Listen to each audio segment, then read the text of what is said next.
Hello and welcome to the Florida Cable Telecommunications Association's Capital Dateline. I'm Brad Swanson, your host. I am once again joined by Jim Saunders, Executive Editor of the News Service of Florida. Jim, how you doing today? Good, good. Well, we've got a big week coming up, and in particular, we've got the presidential debate, the very first one between Donald Trump and Secretary Clinton. What does that mean for Florida, and how are we finding the tie-in here with the debate? Well, we go into this debate with Florida, them virtually tied in Florida. I mean, the latest was a Suffolk University poll that showed Trump up by 1 point, which is effectively a statistical tie. And other polls have shown similar results. So they're both going to look for a bounce out of this debate in Florida. 29 electoral votes, we all know how important it is. It's been important for going back for however many presidential elections you want. But they're quickly coming to Florida. They're after this debate. Trump's schedule he's scheduled on Tuesday to come to Brevard County right after the debate. That's a pretty good indication of how important Florida is. At least as we sit here right now, that stop is his only scheduled appearance on Tuesday after the debate. What about on the other side? Well, and then the Clinton family is going to come in full force later in the week. Hillary is going to campaign in Broward and St. Lucie counties on Friday. Meanwhile, her husband, former President Clinton, is going to be going across North Florida on Friday and Saturday, Panama City, Tallahassee, Jacksonville. So they're trying to cover a lot of territory. Not only that, but Tim Kaine, the vice presidential candidate, arrived in Miami on Sunday, was campaigning there, is also campaigning in Orlando, Lakeland, and he's going to be out there Tuesday morning right after the debate, and you could, in Orlando, and you can make sure be sure he is spinning the debate results. So, I mean, it's clear these guys are totally focused on Florida in terms of wanting to get a bounce here because this is so close and it's such an important state. Yeah, well, and in addition to those people working in Florida and working on their campaigns, we have an issue that is still brewing that links somebody in our cabinet to Mr. Trump. Yeah, this has been going on for a while. I mean, this whole debate has been going on for a while.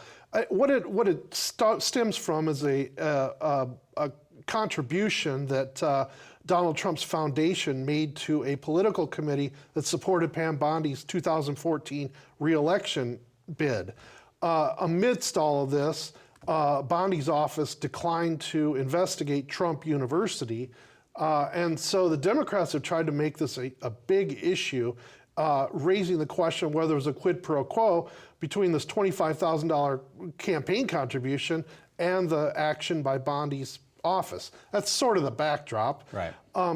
But last week, Attorney General Bondi held a press conference to try to dispel all this issue. She's been really caught in the middle of a crossfire in this presidential race, not only in Florida, but the national media has written about it. I mean, it's been front page news nationally.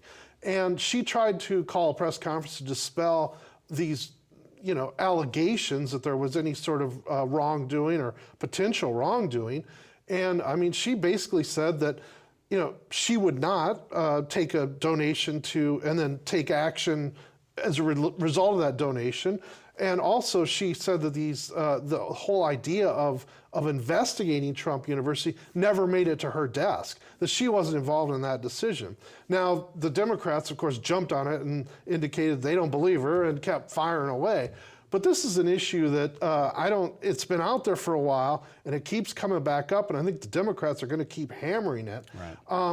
They're on the other side of things. The Trump people are hammering Hillary Clinton because of their family foundation and her activities as Secretary of State. So I think there's a little bit of back and forth, both sides trying to smudge each other's images, if that's possible to do any more than they've been doing for the last year. Right. Well, it seems though that that press conference from last week got muddled or caught up in the melee of the broader election. I mean, it was up on the radar one day and then completely evaporated the next. So I think while it still has some legs, do you think it might be there, but will it play a bigger role going forward? I think it's one of those things that might flare every once in a while here for the next month and a half.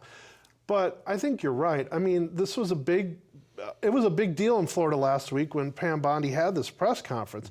But there is so much stuff going on in this presidential campaign right now that it kind of got lost in the swirl.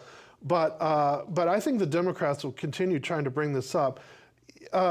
You know, it's one of the things that I'm not really sure about is whether this has any long-lasting impact on Attorney General Bondi. I mean, we don't really know if she has long-term political ambitions. She said she's not running for governor in 2018. It doesn't appear she wants to run for the U.S. Senate in 2018, and she'll be term limited in 2018. So it's a little bit hard to tell all that. And also, you know, from a layman's perspective, if you're a layman voter, it's hard to know whether they're identifying with that issue or whether this is just the two campaigns firing at each other as they're doing every day on multiple issues. All right, well, let's take a step away from the campaign and let's look at another member of the cabinet, Governor Scott. A couple of his agencies have had a little turnover last week. What's happening under Governor Scott's leadership? Yeah, this all happened relatively quickly, but probably the headline one was that Liz Dudek, the Secretary of the Agency for Healthcare Administration, pretty abruptly retired.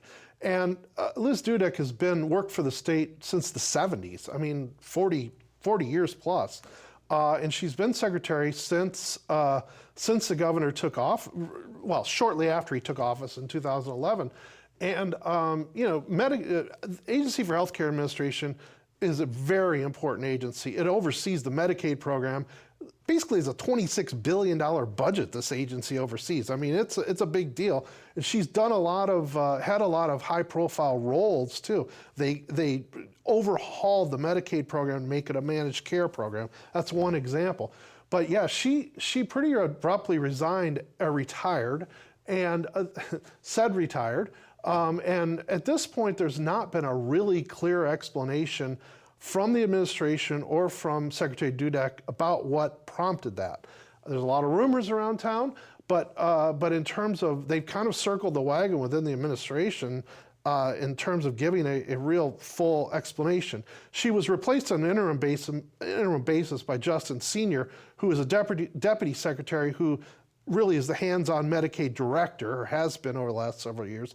So that's one of the changes. But just hours later that day, the governor's office announced that they had made a change also, there had been a change also at the Department of Elder Affairs.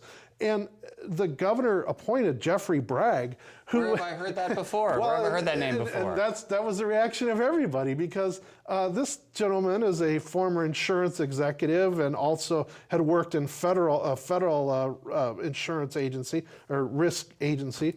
And he was up early this year to become insurance commissioner of Florida with strong support of the governor.